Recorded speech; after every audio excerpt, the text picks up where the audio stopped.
कि congratulation your visa has been approved. तो भाई अब यूएस से वीजा लगने के बेनिफिट क्या क्या है वो भी आप सुनो। और न्यूयॉर्क के अंदर अपना इंडिया पाकिस्तान का मैच भी होने वाला है। तो अब अपने आते हैं भाई क्वेश्चंस पे कि मेरे से उन्होंने क्वेश्चंस क्या किए।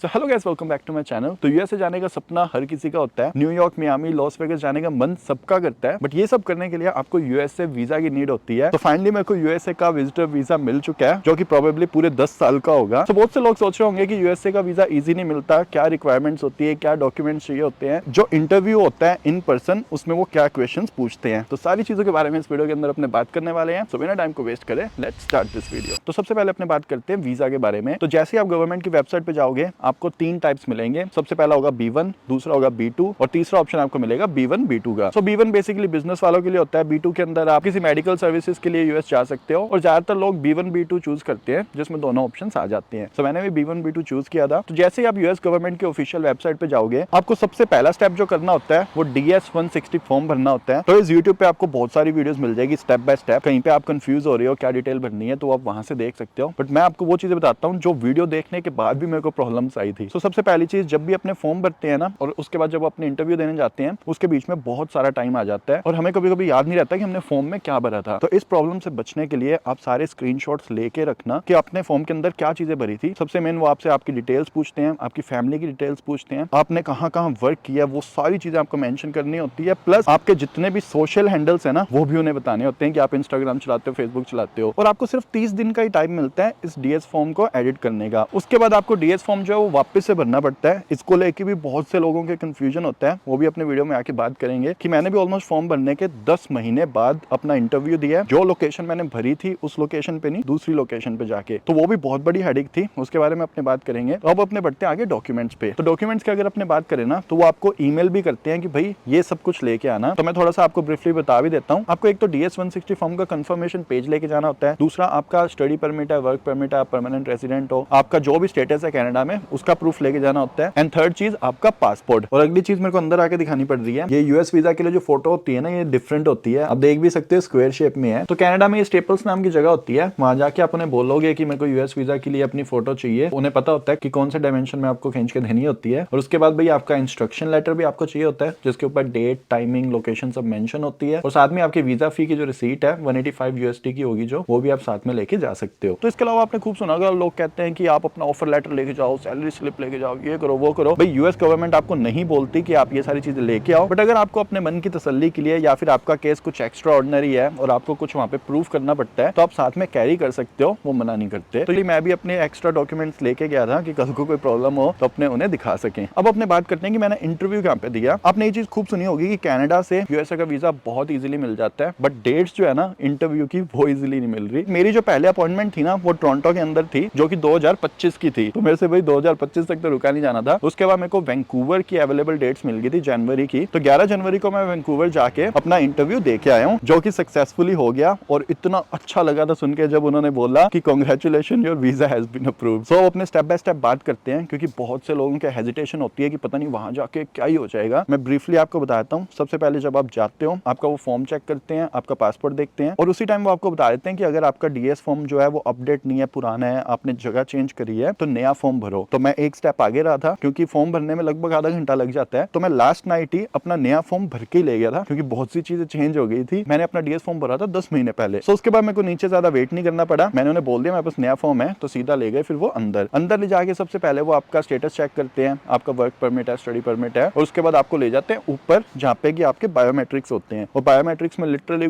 5-10 मिनट बड़ी मुश्किल से लगते हैं। और मेरे को लगा था इसके बाद अब फिर से कहीं और लेके जाएंगे, बट सीरियसली उन्होंने बोला बायोमेट्रिक्स देते ही कि सामने चेयर पे जाके बैठ जाओ, काउंटर नंबर आपको बता देते हैं, और सामने बिल्कुल छोटा सा बूथ होता है, और बूथ बहुत सारे बने होते हैं। उस पे बस एक ऑफिसर बैठा होता है जो कि आपसे क्वेश्चंस पूछता है। तो अब अपने आते हैं भाई क्वेश्चंस पे कि मेरे से उन्होंने क्वेश्चंस क्या किए। तो भाई आप खुद सुन के हैरान हो जाओगे। उन्होंने सबसे पहले मेरे से पूछा कि कनाडा में आपका स्टेटस क्या है। मैंने बता दिया भाई वर्क परमिट पे हूँ। दूसरा क्वेश्चन उन्होंने मेरे से पूछा कि मैं कहाँ जाना चाहता हूँ। तो मैंने उन्हें बता दिया कि मैं प्लान कर रहा हूँ न्यूयॉर्क जाने का, और साथ में अगर पॉसिबल हो पाया तो मेरे को अलास्का का क्रूज टूर भी करना है। और उसके बाद फिर उन्होंने पूछा कि भाई आप काम क्या करते हो। मैंने अपना काम बता दिया और साथ में लास्ट में पूछा कि मैं कनाडा कितने टाइम से रह रहा हूँ। तो इतने सिंपल से गाइस क्वेश्चन थे जो कि विद इन 2 मिनट्स खत्म हो गए थे। उन्होंने फिर कंप्यूटर में कुछ फिल किया और उसके बाद मेरे को बोला कि भाई congratulation, your visa has been approved, अपना जो पासपोर्ट है हमारे पास ही छोड़ जाओ, हम स्टैंप लगा के और आपके टोरंटो भिजवा देंगे। तो लिटरली मेरे को बिलीव ही नहीं हुआ कि बस इतना सही काम था और पता नहीं कितने महीनों से टेंशन ले रहे थे कि पता नहीं इंटरव्यू में क्या ही पूछ लेंगे। तो कल मैं वापस आ गया था वैंकूवर से और उसके बाद मेरे पास कनाडा पोस्ट की ईमेल भी आ गई कि मेरा जो पासपोर्ट है वो 16 जनवरी को मेरे पास पहुंच भी जाएगा। तो भाई अब यूएसए वीजा लगने के बेनिफिट क्या क्या है वो भी आप सुनो। अमेरिका तो वो अपने जाके जब मर्जी घूम सकते हैं और मैं रहता भी जीटीए में हूँ, नायगरा अपने पास से ही है, बस बॉर्डर क्रॉस करना है और उसके बाद अपने अमेरिका में है। बट कनाडा से जब इंडिया जाना होता था ना, उसकी फ्लाइट टिकट्स बहुत महंगी चलती है हमेशा ही। बट अगर आप यूएस से होके जाते हो ना तो उससे आपकी फ्लाइट टिकट भी सस्ती हो जाती है। और अमेरिका का एक रूल है कि अगर आपको वहां पे ले ओवर भी रखना है ना तो भी आपके पास वहां का वीजा होना बहुत जरूरी है। और उसके बाद तीसरी चीज जिसके लिए मैं बहुत ज्यादा एक्साइटेड हूँ वो ये है कि इस साल T20 वर्ल्ड कप भाई यूएसए और वेस्ट इंडीज ऑर्गेनाइज करवा रहे हैं और न्यूयॉर्क के अंदर अपना इंडिया पाकिस्तान का मैच भी होने वाला है। तो शायद 9 जून को वो मैच है, तो वहां भी जाने की ना पूरी कोशिश करेंगे अपने। और उसके अलावा यूएसए और कनाडा की टीम भी वर्ल्ड कप खेलेगी तो वो मैचेस भी जाके अपने देख सकते हैं। तो भाई अब अपने बात करते हैं उन लोगों की जिनको डेट्स नहीं मिल रही या फिर दूर की मिल रही है। तो उसके अंदर भी भाई मैं अपना जेन्युइन रिव्यू बताता हूँ आपको। देखो यूएस वीजा में आपके सिर्फ $185 ही लगते हैं और अगर आप अपनी सिटी में इंटरव्यू दे रहे हो तो आपका कोई खर्चा भी नहीं आता। बट अब मैं दूसरी साइड बताता हूँ आपको, वैंकूवर जाके इंटरव्यू दे के आने में भाई अच्छे खासे पैसे लगे हैं, घूमने में भी बहुत मजा आया, वो भी सारी चीजें बताता हूँ। बट इसमें मेरे टोटल जो एक्सपेंसेस लग गए, लगभग $350 की मेरी फ्लाइट हुई, $150 का होटल बुक हुआ और लगभग $125 रेंटल कार के दिए और एक्स्ट्रा मैंने डैमेज वाला इंश्योरेंस भी लिया था, उसके भी लगभग $70-80 लग गए। और मिसलेनियस सारा खर्चा लगा के चलोगे ना तो लगभग $1000 से भी ऊपर पहुंच गई बात। तो अगर आप इस तरीके का डिसीजन ले रहे हो ना तो ये एक्स्ट्रा कॉस्ट भी लेके चलना। तो मैंने बस इस मौके का फायदा उठाया, मैं आज तक वैंकूवर कभी गया नहीं था तो इसलिए मैंने रेंटल भी ले ली थी। तो वैंकूवर जो है ना वो ओशियन के किनारे है और वो लगभग आइलैंड्स और पहाड़ ही हैं, तो बहुत इनक्रेडिबल व्यू था। तो मेरे लिए वर्थ इट था जो भी अपनी मनी स्पेंड की मैंने। मेरा यूएसए वीजा वाला काम भी हो गया और साथ में मैं वैंकूवर एक्सप्लोर भी कराया। तो अब बस वेट कर रहे हैं अपने कि कब अपना पासपोर्ट आएगा और उसके बाद फिर अपने निकलते हैं अमेरिका की यात्रा पे भी।